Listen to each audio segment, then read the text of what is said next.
everyone, welcome back to the Library of Parthos. My name is Sarah, and today we're going to be talking about the book Love on the Brain by Ali Hazelwood. If you have watched my channel before, you know that I read The Love Hypothesis in, I think it was February, and it was a really cute love story. I really liked Olive, the main character. I really liked the romance that she had with her fake boyfriend Adam, who then turned into her real boyfriend. And I typically don't go for the fake dating trope, but I think because Olive was very aware of that being its own trope, that I kind of enjoyed that book. And then on a trip to Barnes & Noble, I found Love on the Brain and Loath to Love You, I believe, also by Ali Hazelwood, and I decided to pick them up and finally got around to reading one of them. It was a cute story. I don't think I'd reread it, but I will go ahead and get into just a very quick spoiler-free summary, and then I will get into some of my thoughts on the story. First of all, it's been a minute since I made a video. Con weekends, if you have either worked a con before or been to a con, you know they are just exhausting, and I had a fantastic time working at Steel City Con in Pittsburgh, Pennsylvania. It was a great experience, but man, was I tired afterwards. So it took a couple of days to recuperate, but back to regularly scheduled programming.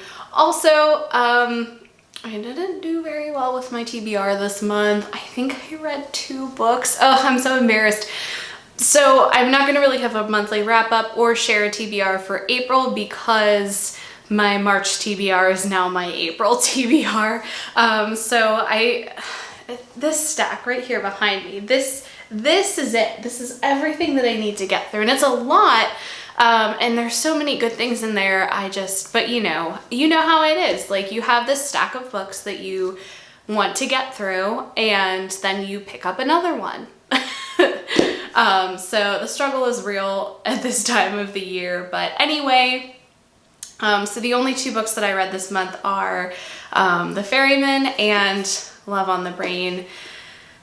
Hopefully next month's a little bit better. Anyway, got a little sidetracked. Getting into a spoiler-free summary of this story, just a couple of details that are important to the plot. The story is about a neuroscientist named Bee. She is placed in a position at NASA working on this astronaut helmet project, along with some engineers, and one of those people is Dr. Levi Ward, who she knew in grad school, and he absolutely hated her. So now she has to work with him on this project and try to somehow get around the fact that he despises her.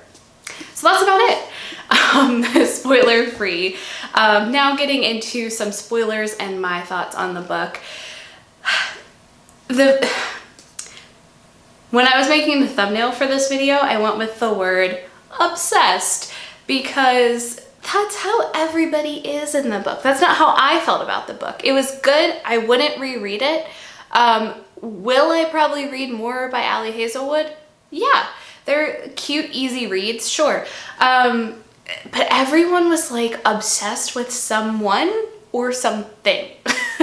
Like, everyone. It was a lot. There was just a lot that was like, it was cute, it was funny at first, and it was just kind of like shoved down your throat. So first of all, Bee. Very likable main character, obsessed with Marie Curie. And I don't mean like, oh, she has like a t-shirt and a mug, it's like her thing. Like, obsessed. She knows all of the details about that woman's life, has like socks, t-shirts, you know, like everything. Like,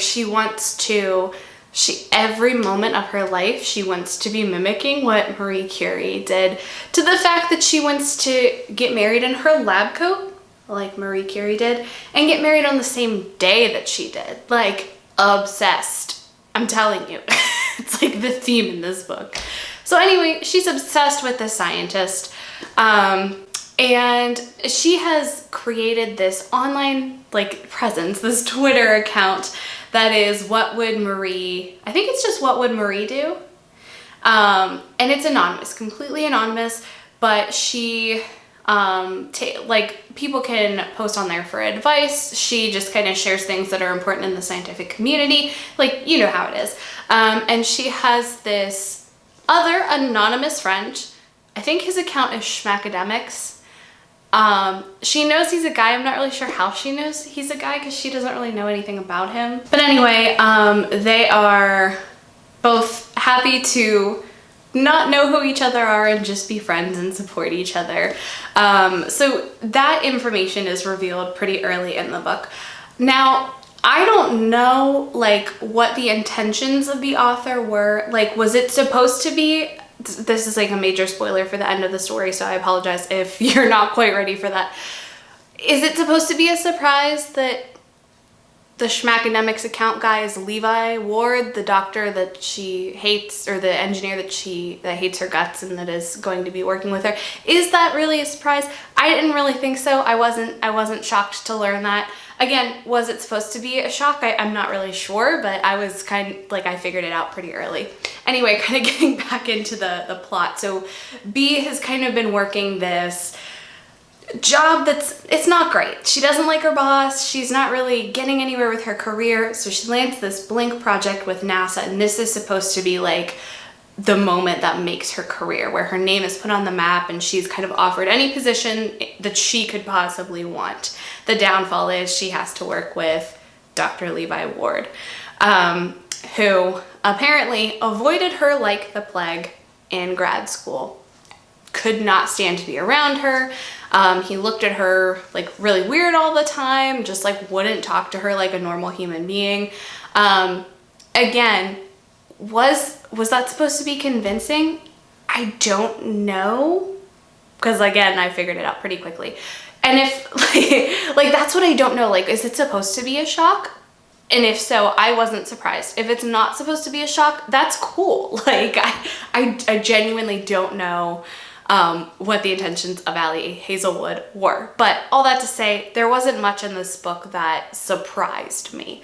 So as B is flying to Houston from, I think Baltimore is where she's flying from with her research assistant to start this project, she is messaging, as what would Marie do, her friend Schmackademics, who says, oh man, this girl that I am totally in love with is coming to work on this project with me. And again, obsessed. So Levi, head of the engineering team for this astronaut project, like fell head over heels for B instantly the minute he saw her in grad school and has been pining after her ever since. And as Schmack, he's explaining all of this to what would Marie do, and he goes into like details, like what he thinks about her, what he wants to do to her, like, and he says like, please don't think that I'm being creepy, but it's kind of creepy, you know what I mean? Like, so he's just like super obsessed with her. It's a little unsettling. Like at first it was like, aw, and then it was like, So as they're starting to work on this project, Levi thinks that B is married. Now when she was in grad school, well, when they were in grad school, I should say, she was engaged to this guy, Tim, who cheated on her with pretty much everybody else in the department, and it took her a while to figure out. So she broke up with him and then ended up taking a job in Baltimore where she was supposed to be placed somewhere else because she didn't want to work with him. So for the first couple of weeks that they're working on this project, Levi's under the impression that she's married to Tim, but like he never brings it up. It's like kind of awkward. Like it, again, kind of like forced, like, I don't know. I would think that he'd be like, hey, so how's Tim doing? Never brings it up. Just at one point tells somebody else so that he would stop flirting with B, like, hey, she's married. I don't think Tim would really like if you were flirting with her. But like never says like, oh, hey, how's he doing? You know, like normal conversation stuff. So B makes all of these jokes like, oh, hey, Levi, I know you hate my guts. I probably look like an ogre. I'm sorry I smell so horrible. Like about how much he hates her and can't stand her. And they go to this conference and Tim is there along with B's ex-best friend Annie. one of the people that Tim cheated on her with. And she kind of like breaks down and has to tell Levi everything that happened. And then he's finally like, oh, I don't hate you. It's actually quite the opposite. And that's why I avoided you, because your fiance told me I was creeping you out, but also like kind of in love with you. And then of course they decide to try a relationship. Not surprising there. So as they're working on this project, there are like things that keep going wrong. And at first it's kind of chalked up to the fact that Levi just doesn't like B. So like emails aren't getting answered. She's not getting invited to important meetings. Like drawings and important documents are like getting lost, or they're not in the correct places that they should be. And so like everyone just kind of brushes it off to the fact that like he doesn't like her, so he's not answering her emails, or he doesn't want to spend any more time with her than he has to. Once that's all cleared up, like these things are still happening. And eventually, so I guess this was kind of a shock. I wasn't really expecting this, I guess, because I thought that that was all just like a miscommunication at first too. So one of the astronauts that they are testing this helmet on, Guy, is sabotaging like the whole thing again because he's obsessed. See, all of these people are obsessed with something. He is obsessed, and I mean, I get his anger. Did he handle it well? No. I get why he was upset though. So the helmet that they're creating was supposed to be named after a former team member who passed away in a climbing accident, I believe. So it's the Sullivan Project.